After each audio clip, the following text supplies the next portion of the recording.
Hallelujah. आप सबको जय मसीह की। मैं परमेश्वर की दासी खुदावन की हजूरी में आपका स्वागत करती हूँ और आशा रखती हूँ कि आप सब प्रभु में आनंदित होंगे। आज हम प्रभु के एक वचन पर ध्यान करेंगे, नीति वचन 24 उसका 16।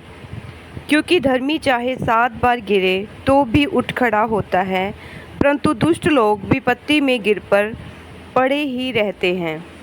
इस वचन में हम देख सकते हैं, यहाँ साफ लिखा है कि धर्मी जो लोग होते हैं, जो प्रभु के विश्वास में रहते हैं, जो प्रभु की आज्ञा में चलते हैं, जो खुदावन के वचन को पूरा करते हैं, वो धर्मी जो परमेश्वर से प्रेम करते हैं वो भी गिरेंगे। लिखा है 7 बार गिरेंगे तो भी वो उठ खड़े होंगे। लेकिन जो दुष्ट है वो गिरेगा तो वो गिरा ही रहेगा, वो विपत्ति में पड़ा ही रहेगा। तो इससे हम सीख सकते हैं कि अगर हम धर्मी हैं, अगर हम प्रभु की आज्ञाओं पर चलते हैं तो भी हमारे जीवन में कई बार मुश्किलें आ सकती हैं, हम पीछे गिर सकते हैं, हम गिर सकते हैं। लेकिन प्रभु का वायदा उन लोगों के साथ है जो धर्मी हैं, प्रभु उनको कभी नहीं छोड़ता। हम देख सकते हैं बाइबल में बहुत से ऐसे नबी हैं जिन्होंने अपनी लाइफ में कुछ ना कुछ गलतियां करी और प्रभु से दूर हुए, गिरे, लेकिन वो फिर उठे और प्रभु के साथ दुगनी स्पीड के साथ दौड़े। हम दाऊद को देख सकते हैं, उनके जीवन में गुनाह हुआ, पाप हुआ, लेकिन प्रभु ने उसको छोड़ा नहीं। वो फिर प्रभु के साथ उसी दौड़ में दौड़ा और प्रभु ने उसके लिए क्या बोला कि मेरे दिल को भाता है। और इसी तरीके से अगर कोई दुष्ट है, अगर वो जो प्रभु की आज्ञा को पूरा नहीं करता, उसके जीवन में पाप है, गुनाह है, वो आज्ञाओं को तोड़ता है, प्रभु से प्रेम नहीं करता, अगर वो गिरे तो वो गिरा ही रहता है, वो कभी नहीं उठता। तो हम जो धर्मी लोग हैं, जो प्रभु के बचाए हुए लोग हैं, यीशु मसीह पर विश्वास करने वाले लोग हैं, उसके नाम से उद्धार पाए हुए लोग हैं, तो अगर हम गिरते हैं तो हमारा प्रभु हमें कभी छोड़ता नहीं है। वो हर हालात में, हर परिस्थिति में हमें संभालता है।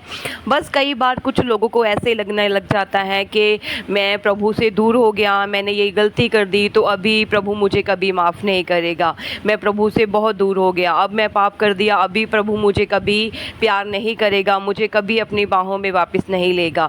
तो मैं उन लोगों को बताना चाहती हूँ कि आपके जीवन में कोई गुनाह पाप हो जो अनजाने में आपसे हुआ, आपके जीवन में कुछ भी गलती हो, लेकिन अगर आप धर्मी हो, आप प्रभु से प्रेम करते हो, आप अपने गुनाहों पापों को पश्चाताप करते हो कि प्रभु मुझसे ये गुनाह हुआ, मुझसे ये गलती हो गई, मैंने तेरे वचन को तोड़ा, तो अगर आप पश्चाताप करते हो, अगर आप धर्मी हो, तो परमेश्वर का वायदा है कि अगर आप 7 बार भी गिरेंगे तो प्रभु आपको उठाने की ताकत रखता है।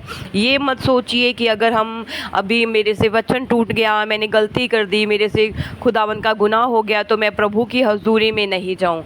इसका मतलब ये है कि आपने जो पाप किया वो अभी भी आपके अंदर बना हुआ है। लेकिन बाइबल में लिखा है जो अपने गुनाहों को मानता और छोड़ता है वो उद्धार पाता है।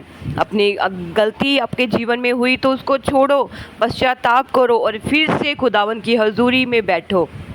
हम नए नियम में देख सकते हैं दास पौलुस को, उसके जीवन में जितने गुनाह उसने किए, यीशु मसीह की कलीसिया को उसने मारा, उसको नाश करने की कोशिश की, उसके दासों को उसने नाश करने की कोशिश की। इतने गुनाह होने के बावजूद भी क्या परमेश्वर ने उसको छोड़ा? नहीं। खुदावन ने उसको दुगनी रीति से, दुगनी अभिषेक से उसको इस्तेमाल किया। तो अपने इन चीज़ों को अपने दिमाग से निकालें कि अगर हम विश्वास करके, अगर एक बार हमारे जीवन से गुनाह हुआ, पाप हुआ, गलती हुई, तो हम प्रभु से दूर हो गए। नहीं, खुदावन का वायदा है कि मैं तुम्हें कभी ना छोड़ूंगा, कभी ना त्यागूंगा। तो अगर आज आपके जीवन में भी ये बातें हैं कि आपको लगता है कि मैं प्रभु से दूर हो गया, आज मैं प्रार्थना नहीं कर पाता, मैं प्रेयर नहीं कर पाता, इस वजह से कुछ लोग खुदा की हजूरी में भी नहीं बैठते, तो मैं कहना चाहती हूँ कि आप आज भी, प्रभु आपसे उतना ही प्रेम करता है। आप उसके पास जाओ, उसके पास जाकर उससे अपने दिल की बातों को बोलो, अपने गुनाहों को मानो और छोड़ो, और खुदावंद आज भी आपको क्षमा करने की ताकत रखता है और वो दुगने से ज़्यादा, पहले से ज़्यादा दुगना आपको देगा। बाइबल में हम देखते हैं उजाड़ू पुत्र, जिसने सब कुछ अपना खराब कर दिया, पिता की दी हुई प्रॉपर्टी उसने हर एक चीज़ में, वैश्याओं में, पाप में उजाड़ दी, लेकिन क्या उसके पिता ने उसको छोड़ दिया? नहीं। जब वो वापस आया तो उसके पिता ने उसको गले से लगाया, उसको हर वो इज़्ज़त दिया जो वो अपने बेटे को देता था। तो इसी रीति से हमारा परमेश्वर भी कभी हमें छोड़ता नहीं है, हमें कभी वो दूर नहीं करता। बस वो चाहता है कि हम अपनी गलती को माने और उसके पास वापस आएं।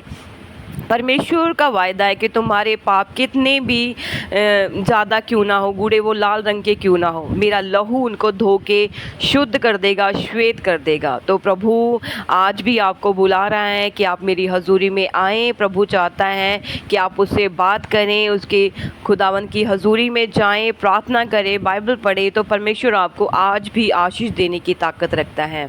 मैं आशा रखती हूँ कि ये मेरा वचन आपके जीवनों में आशीष को लेके आएगा और खुदावंद इसके बदले बहुत सी बरकत आपके जीवनों में देगा।